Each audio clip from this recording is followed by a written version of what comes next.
Halo semuanya, saya Vida Mastrika. Dalam video sharing tentang Music Information Retrieval, kali ini saya akan membahas tentang user context.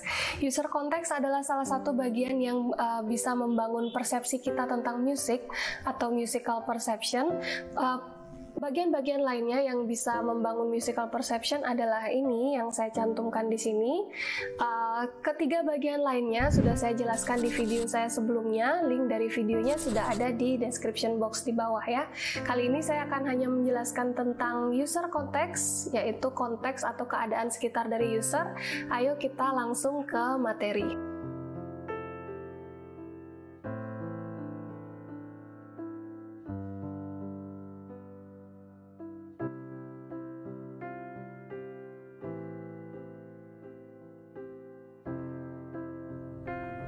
Oke, sekarang saya lanjut ke materi tentang user context. User context ini adalah salah satu sisi dari berbagai sisi yang bisa dipakai untuk membentuk music perception atau persepsi kita sebagai pendengar musik terhadap musik yang kita dengar.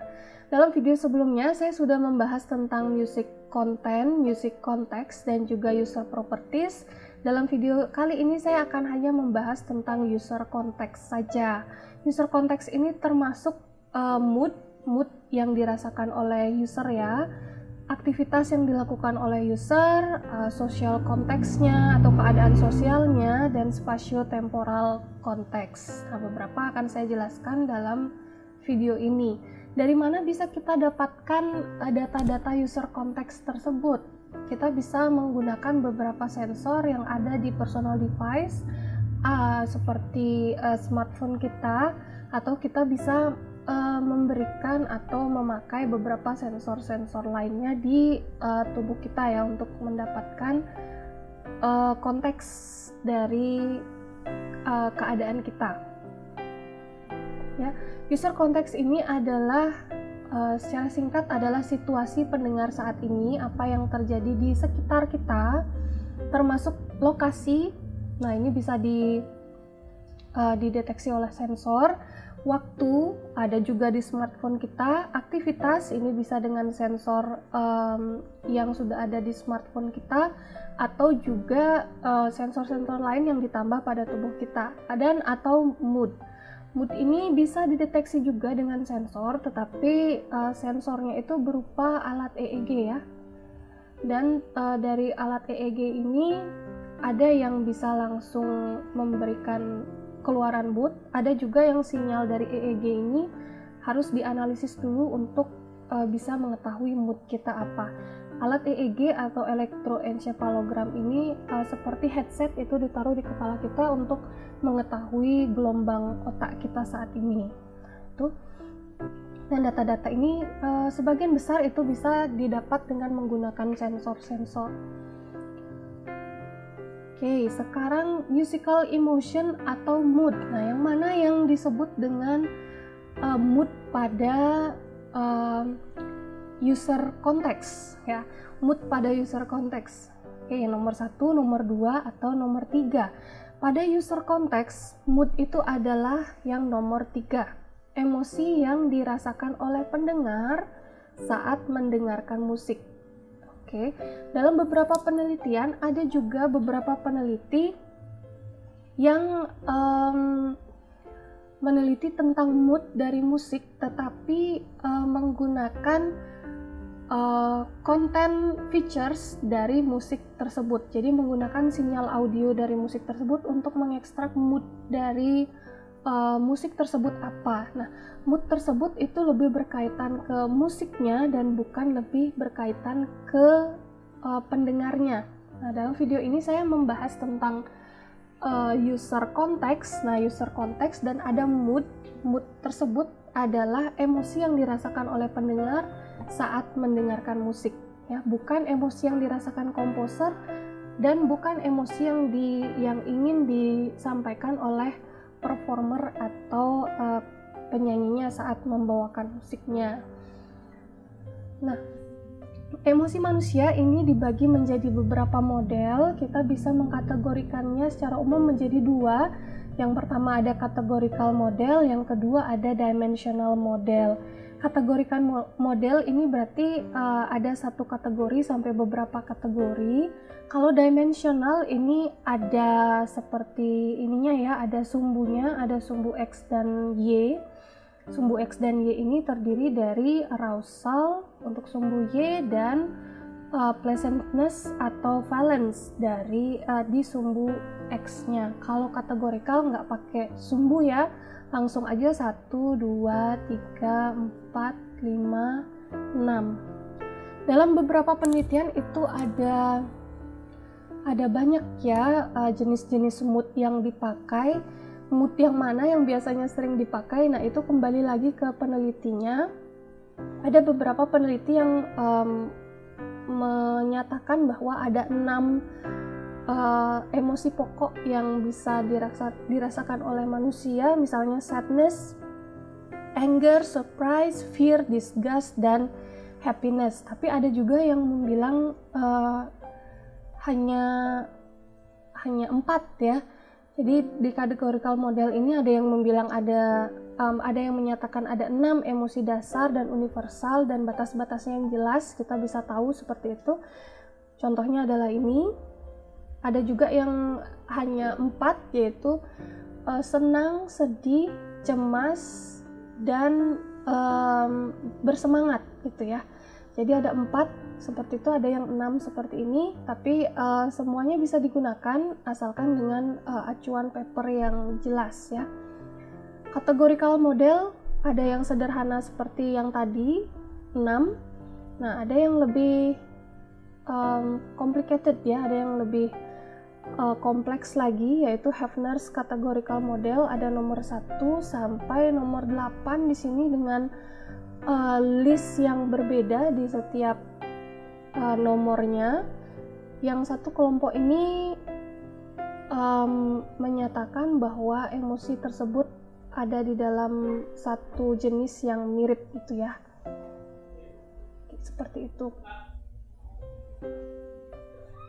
Selanjutnya ada yang namanya dimensional model. Ini berbeda dengan kategorikal. Kalau kategorikal cuma 1, 2, 3 dan seterusnya. Kalau dimensional ini ada sumbu X dan sumbu Y-nya. Biasanya dibedakan dengan dimensi valensi berupa power dan gairah sini, dan arousal atau ada dimensi valensi ini power dan gairah atau arousal gitu ya. Dan setiap keadaan emosional itu dapat terus direpresentasikan sebagai kombinasi linear dari nilai-nilai dalam 2 dimensi ini. Nah, misalnya di sini ada happy di sini ya, ibu yang saya centang dengan pena di sini. Happy di sini mempunyai nilai arousal berapa dan nilai valence berapa.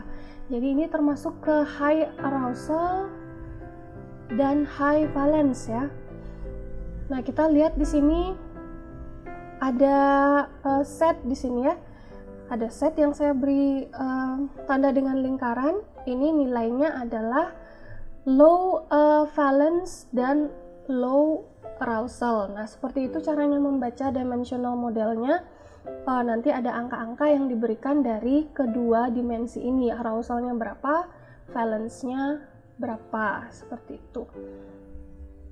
Nah, di sini ada teori dari Basic for Emotion.